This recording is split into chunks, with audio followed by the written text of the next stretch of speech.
Bonjour à toutes et tous, Brigitte Minel, psychanalyste. Aujourd'hui, c'est ma vidéo numéro 19 dans la playlist psychothérapie. Et on va parler de l'angoisse de vivre ou l'angoisse existentielle, hein, si vous préférez. Quand est-ce que nous sommes sortis de la condition animale où on vit sans se regarder, les animaux ne s'observent pas, sans imaginer qu'il faut un sens à sa vie? Quand pensez-vous que nous soyons sortis de cette façon d'être beaucoup plus spontanés?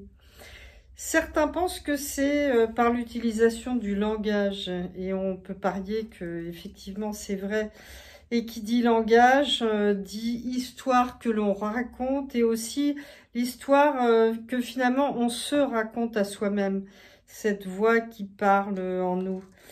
Un animal vit en sentant, en suivant ses besoins et se repose dans un abri ou avec du compagnonnage. L'être humain s'écoute parler et compare intérieurement.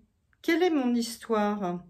Pourquoi est-ce que je ne réussis pas à ceci, cela? Je m'observe vivre, je n'aime pas ce que je vois. J'efface mon tableau mental, je recommence, je redessine, je réécris. Et ainsi, voilà, il peut y avoir des moments vraiment de rumination mentale sur cette angoisse existentielle. Quel est le sens de ma vie? Pourquoi je suis là? Parce qu'en fait, à la base, évidemment, j'avais noté, tout le monde le sait, on se dit, pourquoi est-on là? Je n'ai rien demandé, j'ai pas demandé à vivre. On est là à subir. Donc, pour finir sur la partie des suicides, où on parlait du suicide, en fait, pour certains, c'est un acte de volonté. Enfin, c'est moi qui décide que ça s'arrête. Vous voyez? Donc, voilà. Attendez, je me perds dans mes feuilles.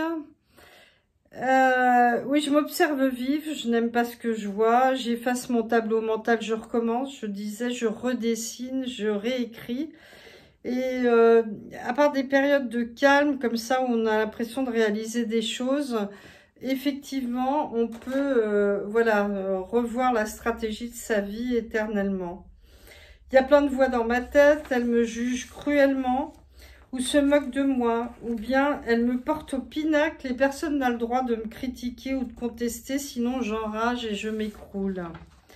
Je suis fort et fragile, en fait, tellement fragile, petite tête sur le tapis roulant de la vie, que je dois m'inventer un récit fait d'images, de buts à atteindre, d'étapes à passer. Alors l'angoisse existentielle, ça ne se dépasse jamais seul. Parce que seul, on est pris dans ce tourbillon de pensées, de mots, de... Alors, il y a des philosophies qui par la méditation, essaient de canaliser, de laisser repartir les pensées, d'arrêter ce flux, vous voyez, de mots, de langage. Et c'est effectivement, c'est intéressant. C'est intéressant de voir, de retrouver quelque chose de plus naturel et instinctif par la méditation.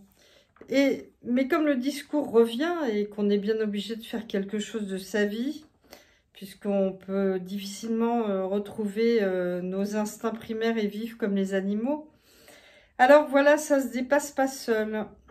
Le roman de notre vie a besoin d'autrui pour être réécrit, redirigé.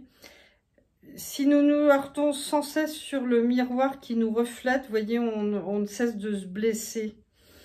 Ayons le courage donc de nous construire en avançant en entreprenant une thérapie. C'est vraiment essentiel, hein. Avec quelqu'un qui est de bienveillant, qui va nous voir, qui nous veut toujours du bien, qui voit nos bons côtés, qui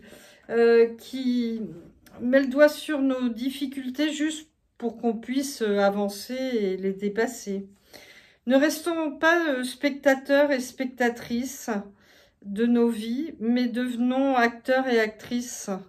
Voilà tout ce que je vous souhaite et effectivement, c'est vraiment important de ne pas rester sans cesse dans cette angoisse existentielle que connaissent les jeunes, mais pas que les jeunes, et qui reviennent très fortement quand les gens prennent de l'âge. Et même s'il y a la perspective de la mort, alors osez aller en parler. Ne restez pas pétris d'angoisse en attendant qu'elle arrive. Voilà, à très bientôt. Mettez des pouces, commentez. Ce serait chouette s'il y avait plus de commentaires. Bien que j'ai encore un problème pour y accéder et répondre, là de nouveau. Il faut que je cherche, vous voyez, et abonnez-vous. Et à très bientôt pour un nouveau sujet. Nous allons parler des addictions. Voilà, à bientôt.